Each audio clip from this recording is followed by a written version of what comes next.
చీకటిలో జీవిస్తూ వెలుగు కొరకు, వెలిగించే వారి కొరకు ఎదురు చూస్తున్నావా?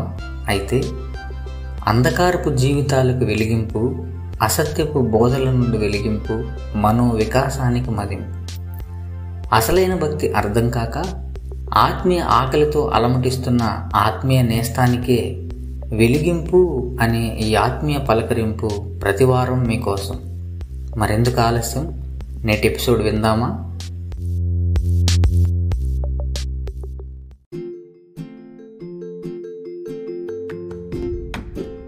ప్రియమైన వెలిగింపు శ్రోతలకు మన ప్రభువును రక్షకుడైన యేసయ్య పుణ్యనామములో మీ అందరికీ శుభాలు తెలియజేసుకుంటూ ఉన్నాను.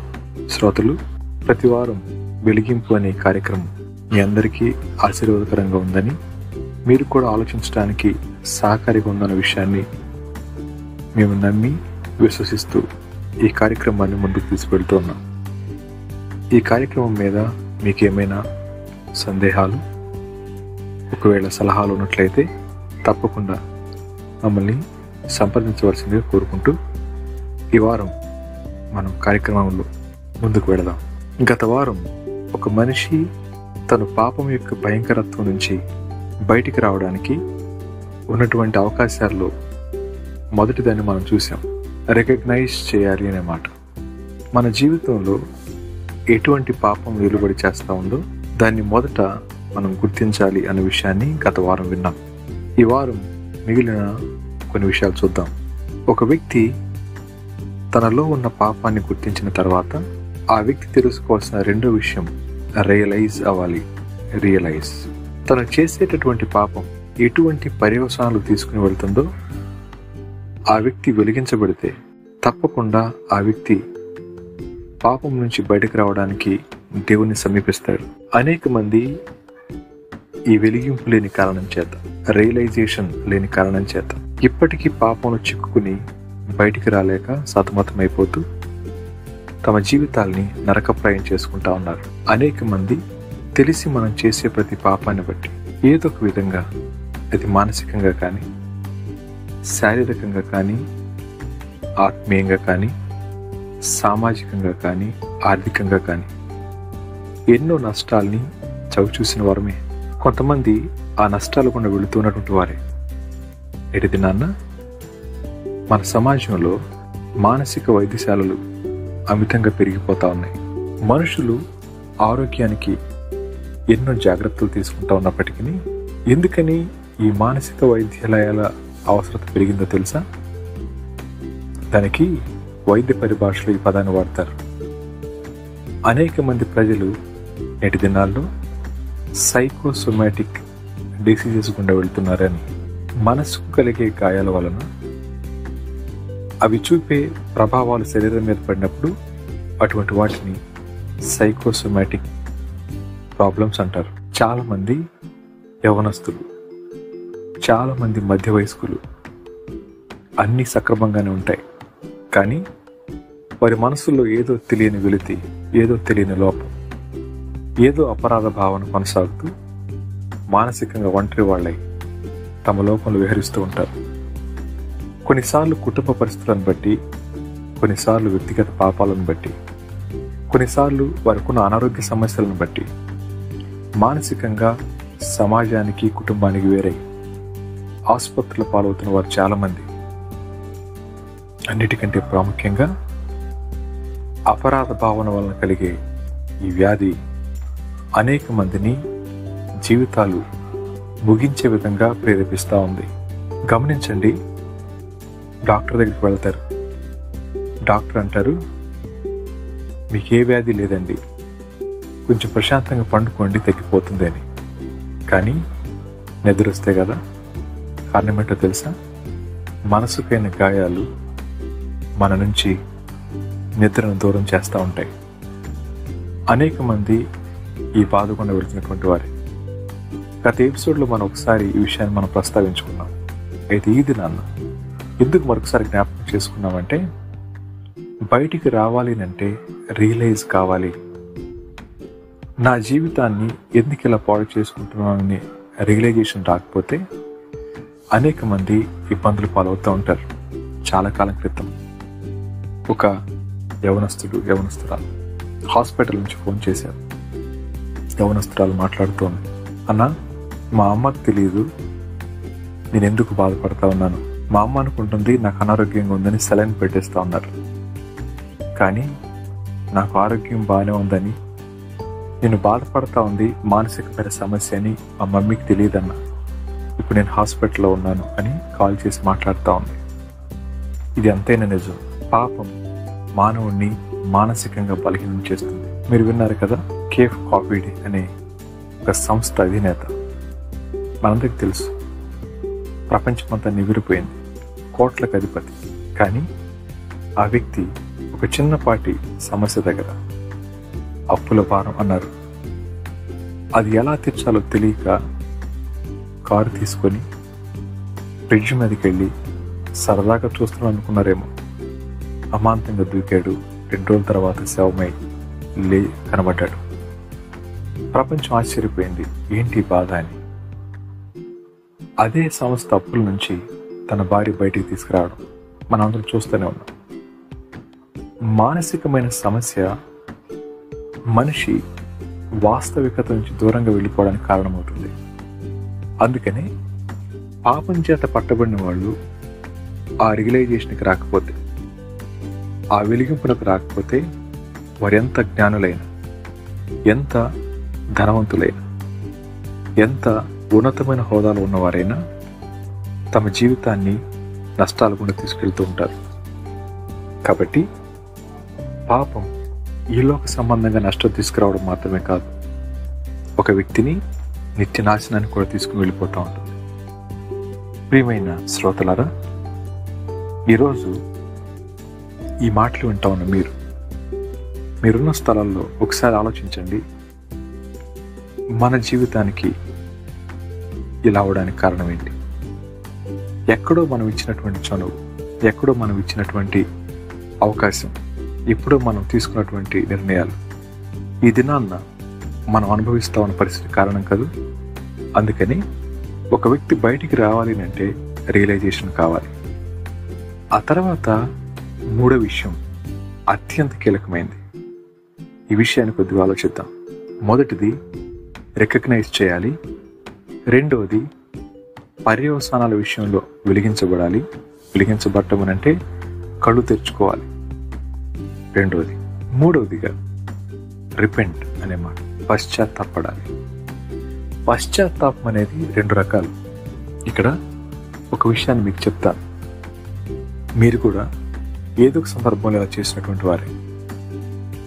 కొన్నిసార్లు కోపం బాగా వచ్చినప్పుడు తలుపుల్ని కొట్టడం, చేతిలో ఉన్న వస్తువులను పగలగొట్టేయడం, మొబైల్స్ని విసిరి కొట్టడం, తలకాయలు గోడకేసి బాదుకోవడం, ఇంట్లోంచి బయటికి వెళ్ళిపోవడం, అన్నం తినకుండా మానేయడం, అలగడం, ఏడవడం, ఇంకా ఇంట్లో బీభత్సాన్ని సృష్టించడం, ఇవన్నీ పరిపాటి కాదు.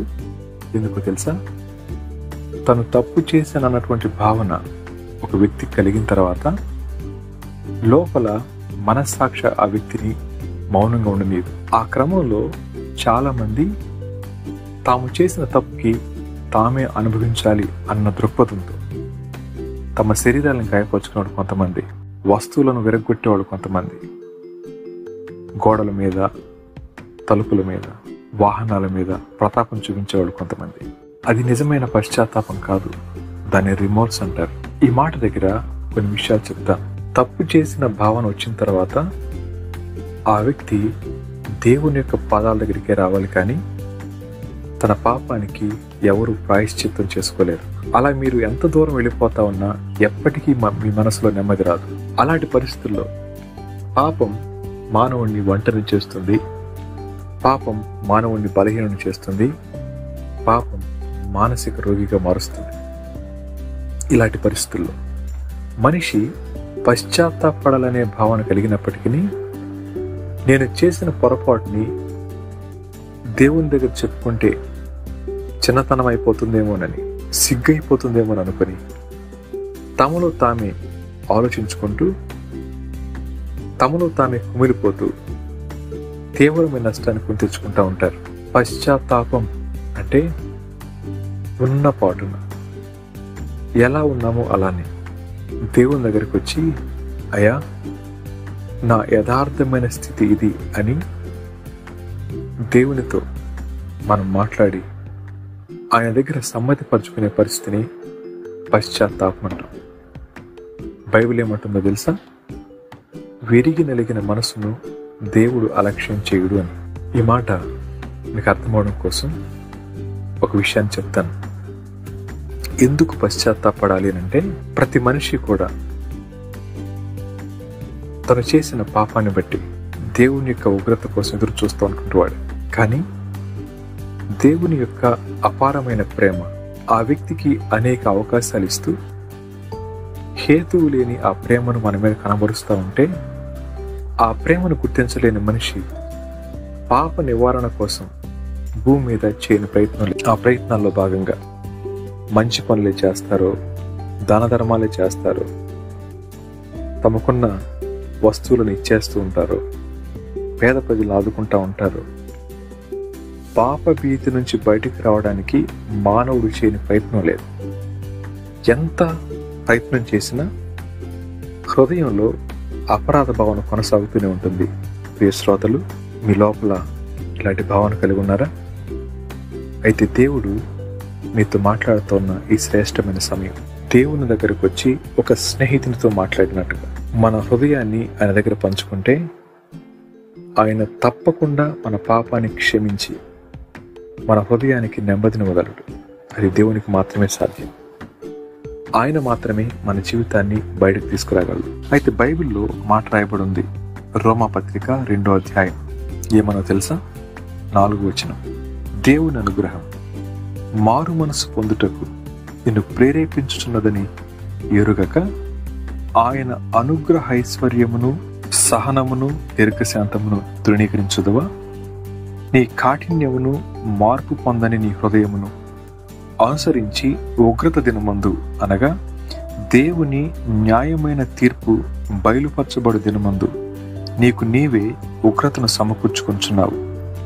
ఆయన ప్రతి వానికి వాని క్రియల చొప్పున ప్రతిఫలమిచ్చు. ఈ మాట ఎంత అద్భుతమైన మాట.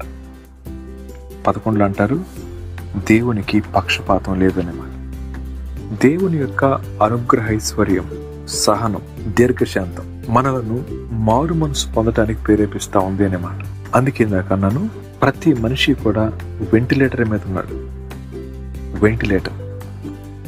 ఎందుకని వెంటిలేటర్ అనే మాట వాడని తెలుసా? ఈ రోజున ప్రియ శ్రోత, ఈ మాటలు వింటున్న మీరు తీసుకునే శ్వాస దేవుని యొక్క భిక్ష. ఈ రోజున మన యొక్క జీవం ఆయన పెట్టినటువంటి భిక్ష. అలా ఆయన యొక్క దయాదాక్షిణ్యాల మీద మనం జీవిస్తూ ఉండి కూడా దేవుని మీద మనం తిరుగుబాటు చేస్తున్నామంటే ఎలా ఉంటుందో చెప్పమంటారా? ఒక వ్యక్తి హాస్పిటలైజ్ అయిన తర్వాత ఆ వ్యక్తికి డాక్టర్లు అన్ని విధాలుగా శ్రమ పడ్డారు.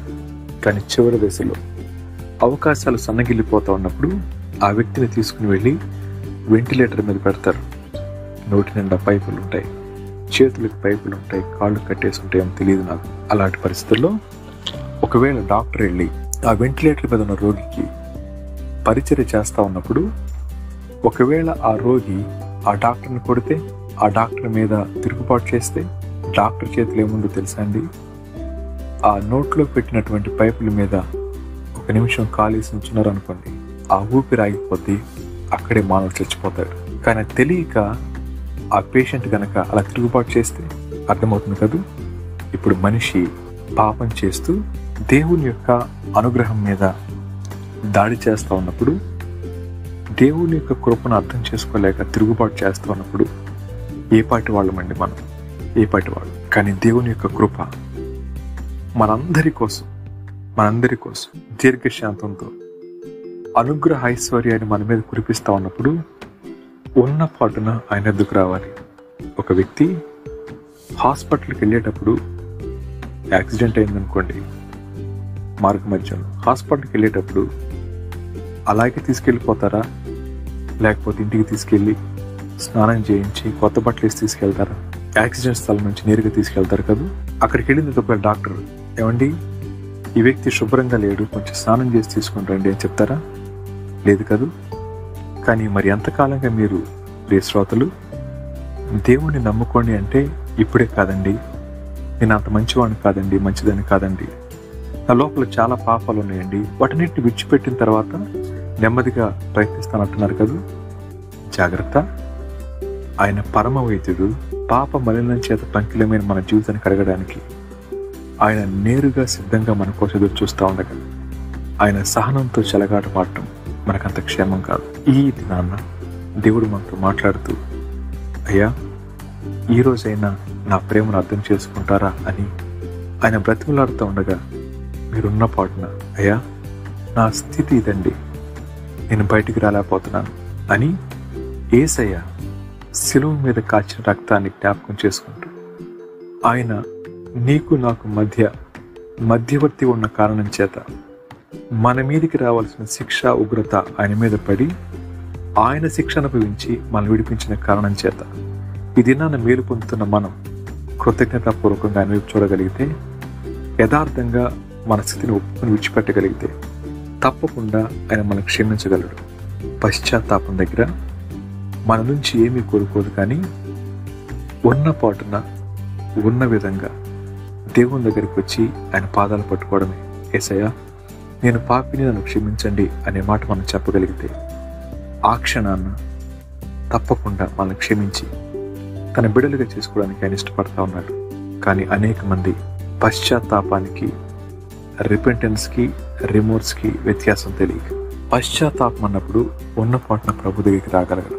రిమోర్స్ అనే మాటకి ఒకే అర్థం వచ్చినప్పటికీ దాని భావన ఇలా ఉంటుంది, నేను చేసిన పాపానికి నేనే శిక్ష చెల్లించుకుంటాను అని చెప్పి తమను తాము గాయపరుచుకుంటున్న మనుషుల వైపు శిలువ మీద నుంచి ఆయన చేతులు చాపి చూస్తూ అంటూ ఉన్నాడు, అయ్యా పశ్చాత్తాపడండి, నా ప్రేమను గుర్తించండి, నా ప్రేమ నా అనుగ్రహైశ్వర్యం, నా సహనం, నా దీర్ఘశాంతం మీకోసం ఎదురు చూస్తూ ఉంది అని వెంటిలేటర్ మీద ఉన్న మానవుని వైపు తన చేతులు చాపి అడుగుతూ ఉండగా ఆలోచించగలిగితే ప్రియ శ్రోత, ఈ దినాన్న క్షమాపణ మన సొంతమవుతుంది. ఆ క్షమాపణ పొందుకున్నవారు 4వ దశలో రిజాయిస్, సంతోషభరితమైన జీవితాన్ని జీవిస్తారు. ఒక వ్యక్తికి సంతోషం దొరికే స్థలం ఎక్కడో తెలుసా అండి? దేవుని దగ్గర తన పాపాలకు క్షమాపణ పొందుకున్న దినాన్న అతని అంతరంగంలో ఊహించని ఆనందాన్ని అతను అనుభవించగలడు. ప్రియ శ్రోత, ఆ సంతోషం మీకు కావాలా? అయితే ఈ 4 దశలు ఒకసారి ఆలోచిస్తారా? మొదటిగా, ఏ పాపం మన మీద ఏలుబడి చేస్తూ ఉంది? ఆ పాపం యొక్క పర్యవసానం ఎంత భయంకరమైంది? ఆ పాపం నుంచి బయటికి రావాలంటే మనం పశ్చాత్తాపడాల విషయం గుర్తించి దేవుని దగ్గర మన పాపాలు ఒప్పుకున్నట్లయితే తప్పకుండా నిత్య సంతోషం మీ సొంతమవుతుంది. ఆలోచిస్తారు కదా? ఇది నాన్న, ఆ సంతోషం మీకు కావాలంటే చిన్న ప్రార్థన చేస్తారా? తలలు వంచండి, కళ్ళు మూసుకోండి, చిన్న ప్రార్థన చేసుకుందాం. యేసయ్యా, ఈ దినాన్న మా పాపం నుంచి ఏ విధంగా బయటికి రావాలో క్లుప్తంగా మాకు నేర్పించిన విధానం కొరకే నీ వందనాలు. వెంటిలేటర్ మీద ఉన్న మమ్మల్ని ప్రేమించి మాకు జీవాన్ని ఊపినిస్తున్నటువంటి మీ మీద పాపం చేస్తూ తిరుగుబాటు చేస్తున్న మమ్మల్ని ఎలా ప్రేమించగలుగుతున్నారు ప్రభా? మీ హేతువు లేని ప్రేమను బట్టి మీ వందనాలు చెల్లిస్తా ఉన్నాను. ఈ దినాన్ని ఎందరైతే శ్రోతలు యథార్థంగా అంతరంగంలో సంతోషం కావాలని ఆశపడుతూ ఈ ప్రార్థన ఏకీభవిస్తూ ఉన్నారో వారిని కూడా కనికరించమని, క్షమించి నీ నామాన్ని గణపరచుకోమని, నీ బిడ్డలు అంగీకరించమని వేడుకుంటూ ఇంతవరకు మీరు చేసిన సహాయం కొరకు వందనాలు చెల్లించుకుంటూ యేసు ప్రభు నామంలో మిక్కిలి వినయముగా బ్రతిమాలి అడిగి వేడుకొని ప్రార్థిస్తున్నాం తండ్రి, ఆమేన్. ప్రియ శ్రోతలు, తిరిగి మరొక వారం మనం కలుసుకునే పర్యంతం దేవుడు మనకు తోడే ఉండును గాక. ఆమేన్. హలో లిజనర్స్, ఈ వెలిగింపు అనే పాడ్కాస్ట్ మీకు ఎంతో ఆశీర్వాదకరంగా ఉంది అని మేము అనుకుంటున్నాం. ఒకవేళ ఈ పాడ్కాస్ట్ ద్వారా నిజంగా మీరు ఆత్మీయ మేలు పొందుతున్నట్లయితే మీ స్పందన మేము తెలుసుకోవాలనుకుంటున్నాం. అంతేకాదు, ఈ పాడ్కాస్ట్కి సంబంధించి మీ విలువైన సలహాలు, సూచనలు, అభిప్రాయాలను ఈ ఎపిసోడ్ డిస్క్రిప్షన్లో ఇవ్వబడిన లింక్ ద్వారా మాకు తెలియజేయగలరు. Thank you.